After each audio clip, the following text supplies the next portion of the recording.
अस्सलाम वालेकुम दोस्तों, आईपीएल की ऑक्शन हो रही है 24-25 नवंबर को जद्दा में, मगर पाकिस्तान सुपर लीग की तरफ से कोई खबर नहीं आ रही कि ड्राफ्टिंग कब होगी, रिटेन कब करने हैं क्रिकेटर्स ने। हालांकि दोनों का टाइम पीरियड सेम है, मतलब सेम टाइम पे दोनों ने शुरू होने। तो वजह क्या है कि पाकिस्तान सुपर लीग के जो इंतजामिया है या पाकिस्तान क्रिकेट बोर्ड है वो इतना सुकून से सो क्यों रहा है इस मामले के ऊपर। इसके ऊपर मैं आज ये व्लॉग कर रहा हूं और अपडेट बता रहा हूं कि बेसिकली चल क्या रहा है। पहली बात यह कि जितनी फ्रेंचाइजीज पीएसएल के साथ जुड़ी हैं सब के सब ठीक ठाक परेशान है पाकिस्तान क्रिकेट बोर्ड के इस रवैये के ऊपर कि पीएसएल के ऊपर क्या हो रहा है। मींस कि पाकिस्तान सुपर लीग के जो साहब को दी उनको भी 2-4 दिन पहले वो भी फारिग हो गए। उसके बाद जो प्लेयर्स एक्विजिशन मैनेजर था जिसने प्लेयर्स के साथ कांटेक्ट करना होता है वो भी नहीं है। तो पाकिस्तान सुपर लीग को जो डील करता डिपार्टमेंट वहां पे कोई बंदा नहीं है जो सुपर लीग के मामले को देखे। तो फिर ये सोचना कि ड्राफ्टिंग कब होनी है, प्लेयर्स का जो लिस्ट बनती है, आपको याद होगा हर पीएसएल से पहले लिस्ट जारी हो जाती थी 500-700 जितने भी प्लेयर्स हैं कि ये प्लेयर्स अवेलेबल है फ्रेंचाइजीज को ड्राफ्टिंग के अंदर, इनमें से खिलाड़ी मुंतखब किए जाएंगे। वो लिस्ट अभी तक नहीं आई है। आपने वो इंडिया की लिस्ट तो देख ली ना, 1700 खिलाड़ियों की लिस्ट है जिसमें से 203 खिलाड़ी चुने, जिसमें लोकल ज्यादा होंगे, 50-60 ओवरसीज क्रिकेटर वो चुन लेंगे या ज्यादा जितने भी चुनने होंगे उनको। वो लिस्ट आपको पता चल गई होगी सारी की सारी, मगर पीएसएल की लिस्ट अभी तक नहीं आई है। और ये सबसे पहला और खास स्टेप होगा कि पहले लिस्ट आए, उसके बाद ड्राफ्टिंग का जिक्र होगा ना कि ड्राफ्टिंग तब होनी है। ये सब मामला है। दरअसल पाकिस्तान क्रिकेट बोर्ड इस बार यह फैसला किए बैठा है कि आईपीएल की ऑक्शन के बाद लिस्ट तैयार की जाएगी।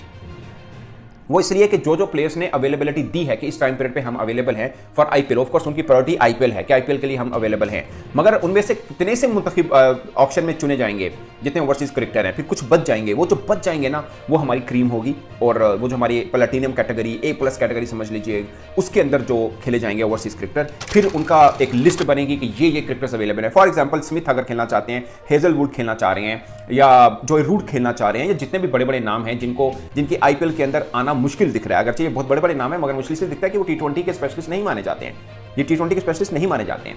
तो इस वास्ते इन लोगों की शायद ऑक्शन में सोल्ड ना हो पाए। तो जो बच जाएंगे वो फिर पाकिस्तान सुपर लीग की इंतजामिया उनके साथ रब्ता करेगी जो अभी तक नहीं है, यानी फिर बनाई जाएगी उस बीच के अंदर एक जो डिपार्टमेंट है उसमें जो लोग नहीं हैं अब उनको हायर किया जाएगा, वो फिर इनसे रब्ता करेंगे और उनकी अवेलेबिलिटी जानेंगे कि भाई आप अवेलेबिलिटी तो आपने दी आईपीएल के लिए, अब उसमें आप सोल्ड नहीं है तो you are most welcome in PSL. तो वो बंदे जो ख्वाब लेके बैठे होंगे कि यार हमने के 10-10 करोड़ 15-15 करोड़ में आईपीएल में बिकना था, वो फिर यहाँ पे $1.5-2 लाख के अंदर पाकिस्तान क्रिकेट बोर्ड कोशिश करेगा कि उनको पीएसएल के लिए खींच ले जाए। अगर चाहिए 1 माह का होता है वो 2 माह का है, जाहिर है दोनों का पर्सपेक्टिव जमीन आसमान का डिफरेंस है। पहले तो हम क्रिकेट क्वालिटी के ऊपर कंपैरिजन कर लेते थे ना, खैर मतलब फाइनेंस से तो कभी कंपैरिजन बनता नहीं था, क्वालिटी के ऊपर करते थे, बट मुझे लगता है कि अब क्वालिटी का भी नहीं बनता, क्योंकि जो हम हमेशा से कहते आए ना कि बॉलर्स की लीग पीएसएल है, बैटर्स की लीग आईपीएल है, वो भी अब झूठ सा लगता है। ईमानदारी की बात यह है क्योंकि बॉलर्स की लीग भी देखिए जहां मिचेल स्टार्क, जहां पे ट्रेंट बोल्ट, जहां बुमराह खेल रहे होंगे वो बॉलर्स की लीग नहीं है, और जहां पे ये वाले खिलाड़ी नहीं खेल रहे वो बॉलर्स की लीग कैसे हो सकती है। तो ये एक कॉमन सेंस है कि बॉलर्स की लीग भी वही है, बैटर्स की लीग भी वही है। और अब सच ये है कि आईपीएल का बचा खुचा खाने में से वो अब हम पाकिस्तान सुपर लीग में बटोरेंगे, ये सच बात है। और उसकी वजह यह है कि उधर पैसा बहुत है, इसमें कोई क्रिकेटर किसी का सगा नहीं होता, आप पैसा फेंक तमाशा देख, सिंपल सी कहानी है। अब आपको याद होगा रमेश राजा ने एक बार शुरू किया था कि हम भी ऑक्शन वाले फॉर्मेट में आते हैं, जस्ट एक सजेशन के तौर पर उन्होंने एक बात शुरू की थी, तो फ्रेंचाइज की चीखें निकल गई थी और वो सच थी। मैं फ्रेंचाइज को झूठा नहीं बोल रहा, ना ही मैं पाकिस्तान क्रिकेट बोर्ड को इसमें कसूरवार कहता हूं। देखिए इंडिया की मार्केट इतनी बड़ी है और पाकिस्तान की मार्केट क्या है, आ जाके की पार्क व्यू, ठीक है, वो फलाम पापड़, ये वाले तो मिलते हैं ऐड फ्रेंचाइजीज को, तो वो इतने पैसे कहां से वो दें और अपनी रखें। अब देखिए ना ऐड कौन से मिल रहे हैं फ्रेंचाइजीज बेचारे को, कोई यूनिवर्सिटी में घुसा हुआ है, कोई वो देख रहा है, रियल स्टेट को देख रहा है। सबसे बड़ा जो स्पॉन्सर है पाकिस्तान में रियल स्टेट है, और वो भी पिछले 2 सालों से बिल्कुल दब के रह चुका है। आप देखिए रियल स्टेट का बिजनेस काफी जिसे कहते हैं ठप हुआ है। तो ये प्रॉब्लम आ रहा है फ्रेंचाइजीज को, वो उनके पास पैसे नहीं आ रहे, स्पॉन्सर नहीं मिलते, तो वो कहां से दें। मुझे लगता है कि पाकिस्तान क्रिकेट बोर्ड एक जगह पे गलती कर रहा है, वो है मार्केटिंग डिपार्टमेंट को सुथरा रखना चाहिए। अगर पाकिस्तान में रहकर जिसको क्रिकेट बेचनी नहीं आती ना, वो फिर कुछ नहीं बेच सकता मदद के साथ। और आपके पास मतलब पाकिस्तान क्रिकेट बोर्ड की छतर छांव में बैठ के आप क्रिकेट को सही नहीं बेच पा रही हैं। अब आईएलटी देख लें, डीपी वर्ल्ड उनका टाइटल स्पॉन्सर है। साउथ अफ्रीका देख लें, डीपी वर्ल्ड उनका स्पॉन्सर है, उन्होंने वंडर क्रिकेट स्टेडियम का नाम डीपी वंडर रखा हुआ है, ठीक है। तो दुनिया के सभी जो बोर्ड्स हैं जिनको अपने घर में से इतना स्पॉन्सर नहीं मिलता, वो दूसरों को देखते हैं। मैंने कल व्लॉग किया था कि आईपीएल का basically auction Saudi Arabia Jeddah में होने का मकसद यह है कि आईपीएल भी दूसरे वेन्यूज देख रहा है, अगरचे उनके पास स्पॉन्सर की कमी नहीं है, बल्कि इंडियन स्पॉन्सर तो अफगानिस्तान में घुसे हुए हैं, इंडियन स्पॉन्सर ओमान में हैं, इंडियन स्पॉन्सर्स आईएलटी में हैं, साउथ अफ्रीका में हैं, श्रीलंका में हैं, मगर वो भी एक देख रहे हैं ना कि आपको अच्छी ऑयल कंपनी का कोई स्पॉन्सर मिल जाए सऊदीया में, सऊदी के लिए विन सिचुएशन ये है कि आईपीएल ऑक्शन हो रहा है, वो अपनी लीग कराने के चक्कर में 2028 में उनके पास भी एक फैन बेस बनेगा, ये चीजें बनेंगी, थोड़ी सी एक सीख रहेगी उनके लिए, एक जो बोलते हैं ना कि एक माहौल बनाना, वो बना रहे हैं एक तरह से। मगर आईपीएल को भी चाहिए अच्छा तगड़ा स्पॉन्सर मिल जाए, अगर सऊदी से मिल जाता है तो उनके लिए इससे अच्छी बात कौन सी। तो दोनों विन विन सिचुएशन है। पाकिस्तान क्या सोच रहा है, पाकिस्तान सिर्फ अपने घर से सोचता है कि हमें क्या मिलेगा, तो पाकिस्तान के घर से तो फिर यही मिल रहा है, रबड़ी वाला भी मिल जाएगा, कोई पापड़ चिप्स वाला मिल जाएगा, या वध तो वध रियल स्टेट का पार्क की सोसाइटी जो ली फिरते हैं हम लोग, वही होगा हमारा। तो माजरत के साथ बहुत सी इलीगल सोसाइटियों के भी स्पॉन्सर मिल जाते हैं हमें, ये एक अनफॉर्चुनेट है। इसके ऊपर एक अलग बात होनी चाहिए कि आप लोग वो जो बैटिंग कंपनी के खिलाफ हैं, आप इसके भी खिलाफ हो। ये उससे भी ज़्यादा मेरे मुताबिक धोखाधड़ी उससे बड़ा काम है। जो सोसाइटीज़ हैं जो इलीगल बन रही हैं, आप उनको क्रिकेट में स्पॉन्सर मत लें।